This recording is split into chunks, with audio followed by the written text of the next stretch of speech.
Almost done, buddy.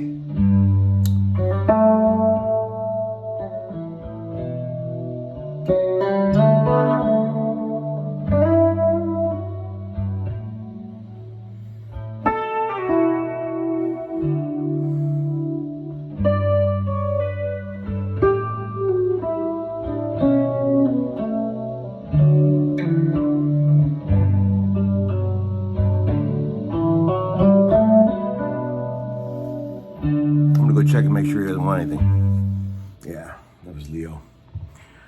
He wanted to borrow my other phone. I said, hold on, son, I'm making a video. Hello, homeschoolers. Just checking in real quick.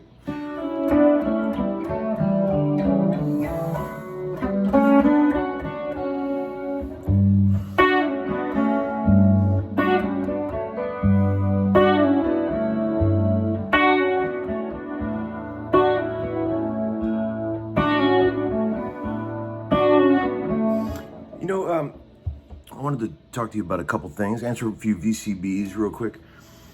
Hope everybody survived the holiday weekend okay. We had a good time. When I was cleaning out the shed, as I told you, I feel like I'm gonna sneeze. If I sneeze, don't get freaked out. I found a bunch of these cool old pics that I haven't seen in ages. Homeschooling pics from the old days. Maybe we'll think of a cool contest to give away some of these pics. And I found a bunch of old Hercos too, which are, you can't miss something you didn't know you had. Those Hercos are so cool. Instant, look what they do.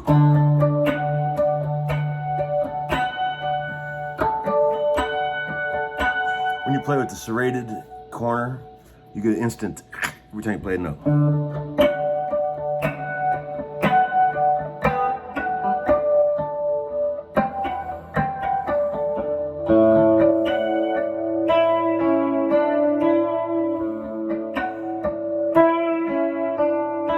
Thanks for all the kind words regarding the video last night when we were playing the old Strat through the JC120. I had a lot of questions about everyone saying, man, Larry, should I get a JC120? Yes, you should get one. Get an old one and just get the big one. It sounds awesome. Yeah, it's a little too loud or whatever, maybe, but the depth and the richness that gives you, even if you turn it down, just they're cheap, man. Just get the big one. Have your kid move it. Hell, that's what you raised them for anyway, right? Do a little work. I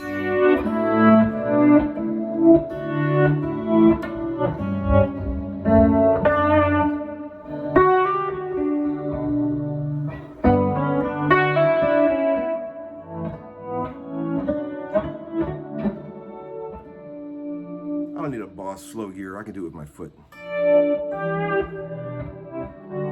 30 years of working a volume pedal. When I'm in the studio, sometimes when I'm doing a distorted part, I'll literally mute the volume pedal in between every chord. You should see it. It's a just for noise factor. I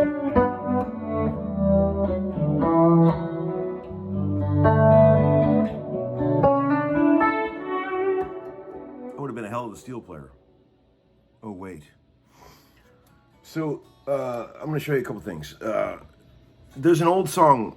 Well, there was a band I was in for a little while called Skyline Motel.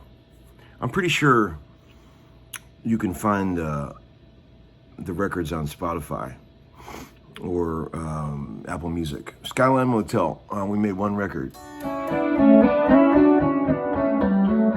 And there's some really cool songs. There was a talented group of people. And there's a song called Language of Love that I thought was really great. I always loved it. But the reason I'm bringing that up is because the guitar part that I played on it, it was in the key of D, and I did a lot of this kind of stuff.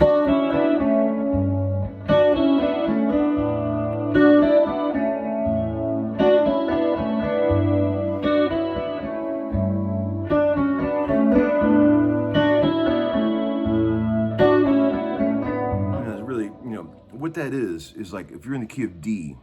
I just did it on the intro of this video. If you're in the key of D and you play the 4 and the 5, the G and the A,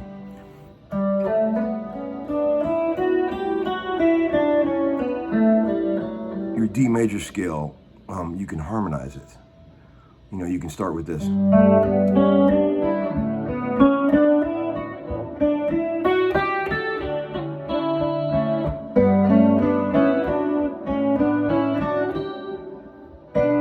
Then you go.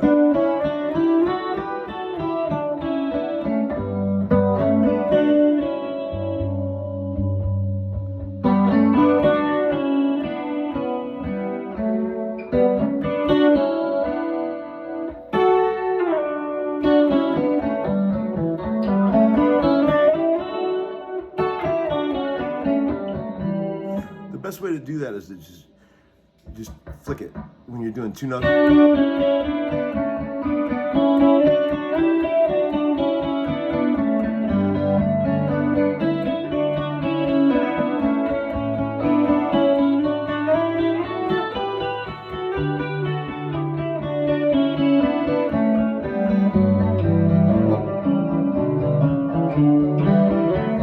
One of my favorite sounds in all of guitardom. That's a very useful. I do that all the time. I do things like. You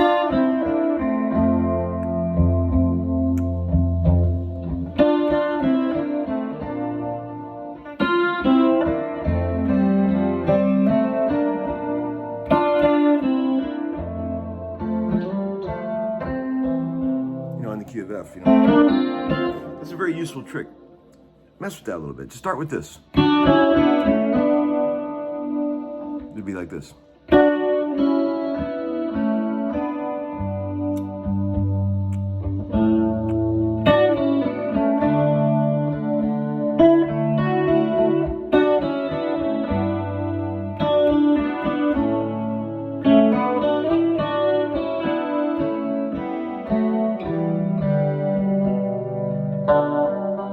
The guy just came and picked up my Hellcat. I got this guy now. I got a car guy. Vince Gill turned me on to him. You got to have a car guy. I told him, I said, man, he takes care of everything for me. The plates. I'm getting those special black plates. Ooh, man, it's going to be sick. And he's going to fix that little ding for me. He goes, man, I'll make this disappear. Don't worry about it. And I said, man, can you work on my GTO too? And he said, yeah, man. I can take care of all that for me. So you got to have a car guy.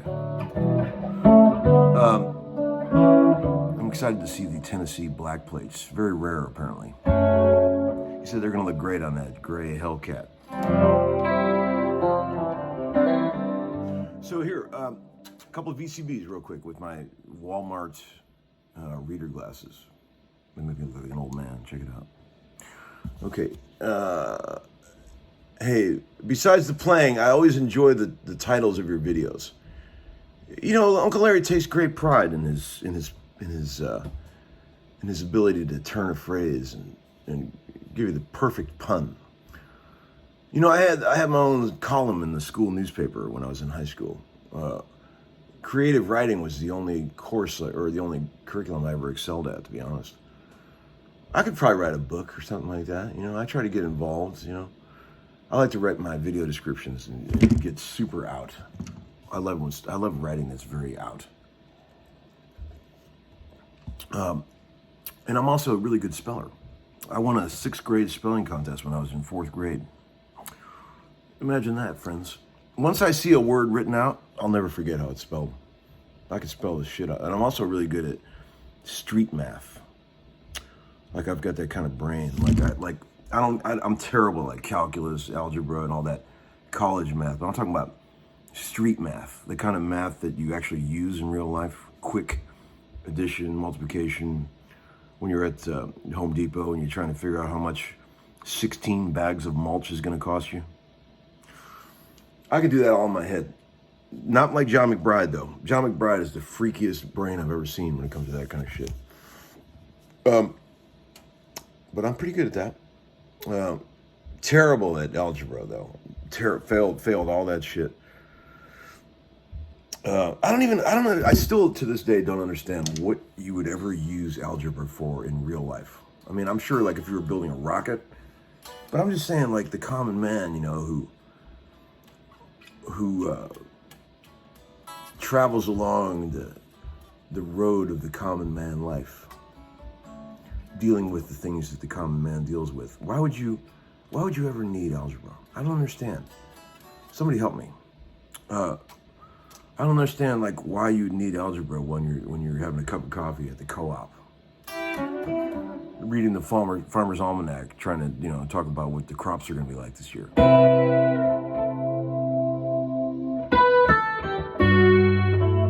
Once you start playing through this JC120, you can't stop. It's like pistachios. Try to just have one pistachio. You can't do it. Okay, let's move on. What's the best alternative for someone who has $2,000 but wants a Les Paul? Duesenberg Session, man. Come on, dude.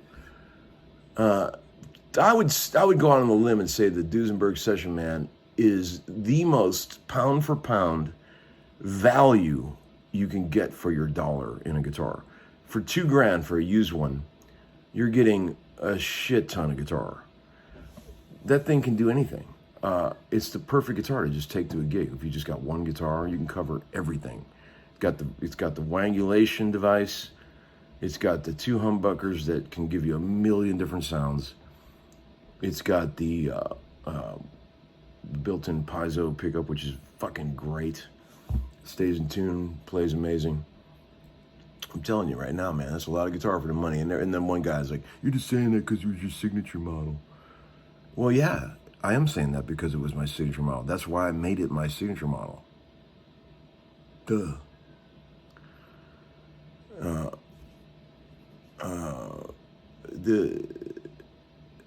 I think sometimes I'm going to go on a limb and say sometimes people might type something without really thinking it through.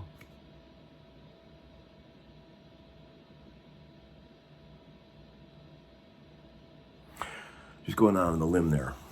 I'm taking a guess at that. I might be wrong, but I'm just guessing. Okay. Tall frets are like banging with a condom on. You can't feel the wood, quote unquote. Tom Bukovac. Yeah, man. Yeah, that's what I said. That's a fact. Hey, Larry, I have a question. On this new Morgan Wallen record, there are obviously very poppy songs and then more country sounding songs. A really wide mix of genres. Did you all do the different genres on different sessions? Or could you have just mixed the sounds on any given day? Well, yeah, that band is very versatile. It's the same band that plays on all that shit. Everything Morgan's ever done is the same guys. Me, Brian Sutton, Jerry Rowe, Dave Cohen, Jimmy Slows. And that band can play anything. Give us a style. Fucking watch us. Anything. And then they also do, see, Joey, the producer guy, is very clever. They'll take those tracks and they'll do several different mixes of them. They'll do like, they call it the wood mix, where they just take all the electric instruments, just do the acoustic versions. They'll do the, club mix. They'll do the fucking, 808 mix where they make it sound like it's, on Gallatin Road in the trunk of somebody's 1984 Buick with one of those 400-watt power amps. They do all that for different, usages. There actually is a genre where they do acoustic mixes of all those songs, so they could be played in the mix of like other stuff along those lines. It's pretty weird, but they think about all this shit. It's amazing. But yeah, we can do anything. They can do that. Band can play anything. We even had to do Western Swing. Let's see, what else we got here? Have you all signed up for the course yet to get your 50% off? What's the site again? What's it called? I can't hear you. MaximumLarry.com/course. That's where you got to go to get your 50% off.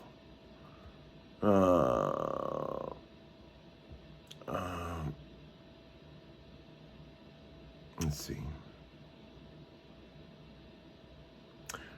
Oh, I think you guys like my little ghost story about the haunted guitar. The guy that bought that guitar, he's out there. He was a sweet guy. He came and picked it up. I can't remember his name, but have you had any incidents, my friend? Listen to that pick, man. I love what those do. Instant Joe Walsh.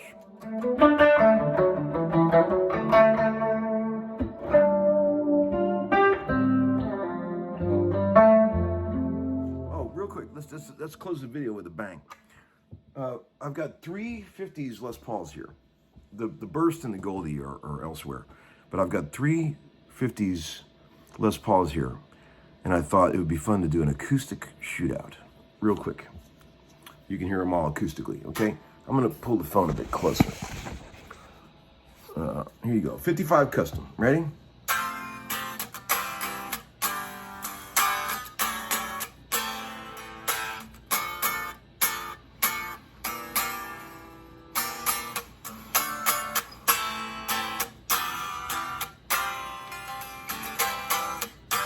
Mahogany body, ebony board, right? Let's see. 58, I think. 58? Yeah, 58 Les Paul Special. I have no idea what tuning these things are in.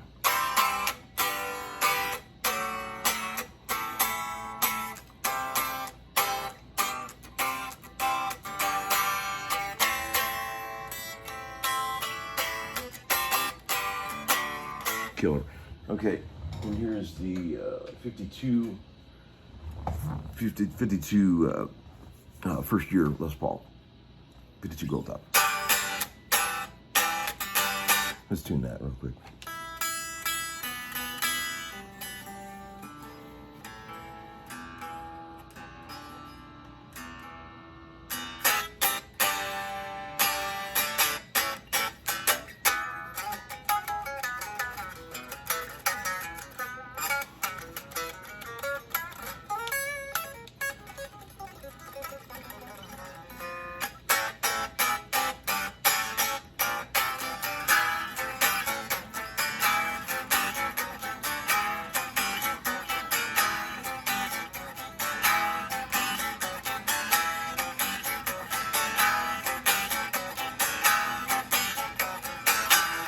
E, F, G, A, B, C, D, E. Try that.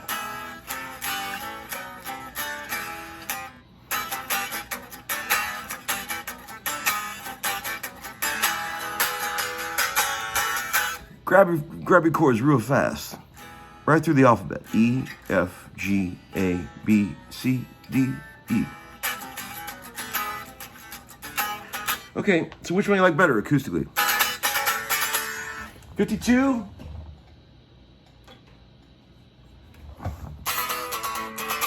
58?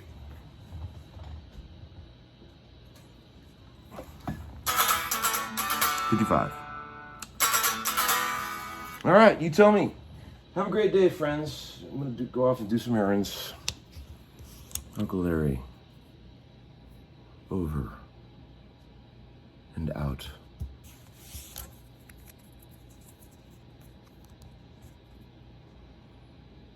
How's my nails? Let's get this one a little closer. Make them perfect. Peace out.